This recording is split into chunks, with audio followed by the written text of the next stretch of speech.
안녕하세요. 보구한의원 이정훈입니다. 이번 보구보감에서는 복부가 편하지 않은 항상 더부룩한 증상에 효과 있는 약차와 음식들을 소개해 드리겠습니다. 시작 전에 소화기 질환은 기능상의 문제와 기질적인 문제가 있기 때문에, 즉 조직에 병변이 생기는 질환이 있으면 약차 요법을 하기 전에 꼭 전문가의 정확한 진단을 받은 후에 하셨으면 합니다. 우선 위아장이 약해서 복부가 편치 않을 때는 크게는 5가지의 원인이 있는데요. 원인에 따른 집에서 간단히 할 수 있는 방법을 설명드리겠습니다. 첫 번째로 배가 차고 설사가 잦아 복부가 편치 않을 때는 부추즙이 좋습니다. 부추는 배가 항상 냉하고 설사를 잘하는 경우에 도움이 되는데요. 오래 복용하면 남성 정력에도 좋고 숙면을 취할 수 있으며, 밤에 소변이 자주 나오는 야간 빈뇨 증상을 완화할 수 있습니다.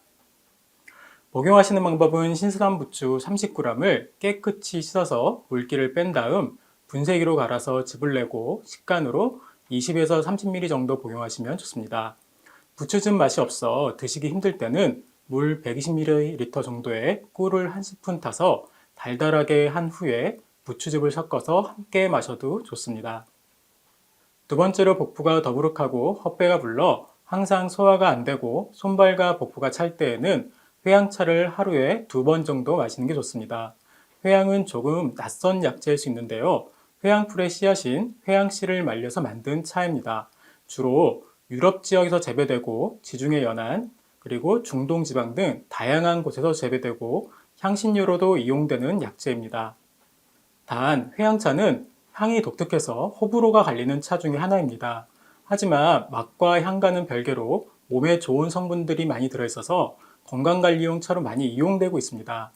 회양차를 물 1리터당 5에서 10g가량 넣고 5분 정도 우려내어 드시면 됩니다. 단, 너무 오래 끓이면 쓴맛이 강해지니 주의하시기 바랍니다. 세 번째로, 대변이 고르지 않아 복부가 불편할 때 드시는 차는 대추 감초차입니다. 대추 감초차는 변비로 고생하고 때로 설사는 등 대변이 고르지 못할 때 도움이 됩니다.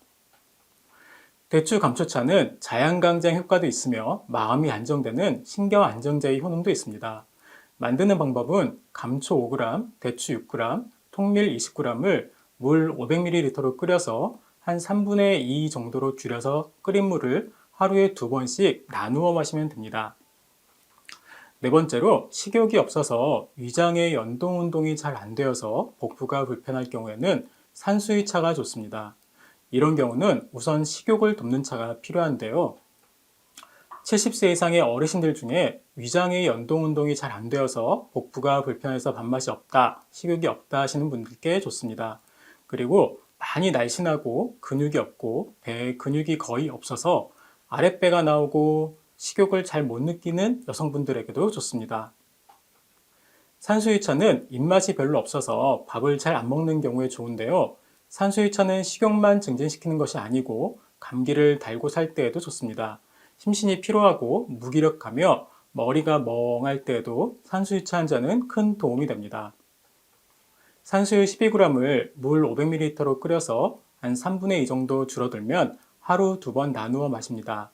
다만 산수유의 씨에 있는 단백질인 코르닌과 렉틴 성분이 혈구 세포들을 응집시키는 역할을 하기 때문에 씨는 반드시 제거하고 드시길 바랍니다.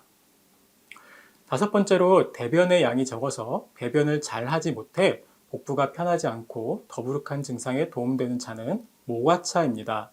모과차는 대변의 양이 적거나 하루에도 몇 차례씩 배변을 할 때, 그리고 잔변감이 있을 때, 혹은 변은 안 나오고 가스만 나올 때, 그리고 변이 항상 흩어지고 가늘고 물에 둥둥 뜨는 변일 때에도 도움이 됩니다.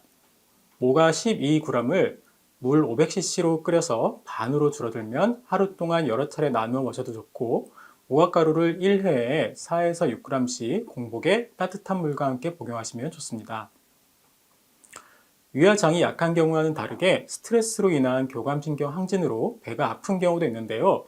스트레스 완화에 도움이 되고 항진된 교감신경을 이완해줘서 복부 팽만감을 해결해주는 차와 식품을 소개해 드리겠습니다. 첫 번째는 백복령입니다. 백복령 하면 조금 낯설 수 있는데요. 백복령은 소나무 뿌리에 생기는 일종의 균사체입니다. 백봉령에는 소나무에 피톤치드가 다량 함유되어 있고 스트레스를 줄여주는 물질이 있어서 스트레스 해소에 좋습니다. 백봉령을 곱게 가루내어서 꿀에 반죽해서 4에서 8g씩 공복에 복용하면 좋습니다. 이러한 복용이 힘들면 백봉령이 함유된 경옥고도 스트레스로 인한 복부 평만에 큰 도움이 됩니다. 두 번째는 까치콩인데요. 까치콩도 신경을 안정시키는 데는 탁월한 효과가 있습니다. 불교에서는 금식 후에 몸에 무리가 가지 않도록 첫 식사로 까치콩을 먹을 정도로 강정 효과가 뛰어난 약물로 여기고 있는데요. 불안과 초조를 달래주는 신경안정의 묘약으로도 꼽히고 있어서 스트레스로 인한 복부 평만감에도 큰 도움이 됩니다. 까치콩은 밥 지을 때 같이 넣어 드셔도 좋습니다. 대신 까치콩은 식이섬유가 많아 생으로 섭취할 경우 설사를 유발할 수 있으며 성인 기준으로 하루 한 줌 정도로 익혀서 섭취하는 것이 좋으므로 복용량을 정확히 지켜야 도움이 됩니다. 세 번째는 오미자인데요. 오미자를 씻어서 체에 받쳐서 물기를 뺀 후 티스푼 4개 분량의 물 4컵 정도를 붓고 적당히 끓인 후 꿀을 조금 타서 마십니다. 그런데 오미자는 너무 오래 끓이면 신맛이 강해지기 때문에 살짝 끓여서 우려낸 다음 오미자는 건져내는 것이 좋습니다. 그리고 오미자는 간 기능도 강화해주며 풍부한 유기산 성분에 의한 젖산을 해독시켜주는 즉 스트레스 완화와 피로 회복에도 아주 좋은 차입니다. 이상 복부가 답답할 때 더부룩하고 불편한 증상에 도움이 되는 약차들을 말씀드렸습니다. 증상은 하나로 나타나지만 증상의 원인은 다양해서 정확한 진단 후에 약차 요법을 이용할 것을 부탁드립니다. 그리고 제가 말씀드린 재료들은 온라인으로 다양한 곳에서 구입이 가능하며 거의 모든 약재들이 분말 형태로도 나와 편하게 복용하실 수 있습니다. 내용이 조금이라도 도움되신다면 좋아요, 구독 부탁드립니다. 항상 건강하세요. 이상 보구보암이었습니다.